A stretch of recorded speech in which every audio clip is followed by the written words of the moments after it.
میں نے اپنی پیشہ ورانہ زندگی کا آغاز اس مثبت سوچ کے ساتھ کیا کہ میری ذات سے جتنے لوگ بھی منسلک ہوں ان کی زندگیوں میں میری وجہ سے خاطر خواہ بہتری آئے۔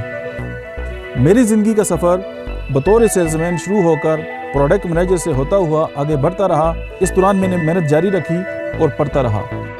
سیکھنے کی لگن اور جستجو مجھے دنیا بھر میں گھماتی رہی اور میں نے دنیا بھر میں مختلف لوگوں سے بہت کچھ سیکھا، اور آج میں کئی کتابوں کا مصنف ہوں۔ میں نے درجنوں کورسز لکھے اور لوگوں کو سکھائے۔ آج میں ایک ہومیوپیتھ، ایک psychologist, life coach, NLP practitioner, corporate trainer اور ہپنوتھراپسٹ کے طور پر ہزاروں لوگوں کی زندگیوں میں نہ صرف انفرادی سطح پر بلکہ ان کی اجتماعی زندگیوں اور ان کی جو پروفیشنل لائف ہے اس میں بہتری لا چکا ہوں۔ زندگی کے سفر میں نے یہ بات سیکھی کہ حالات جیسے بھی ہوں، مشکلیں جتنی بڑی بھی ہوں، چیلنجز جیسے بھی ہوں، اگر آپ صبر و استقامت کا دامن تھامے رکھیں تو اللہ تعالیٰ کی مدد پا کر آپ اپنی منزل پا لیتے ہیں۔ میں ہوں ڈاکٹر احمد اعجاز۔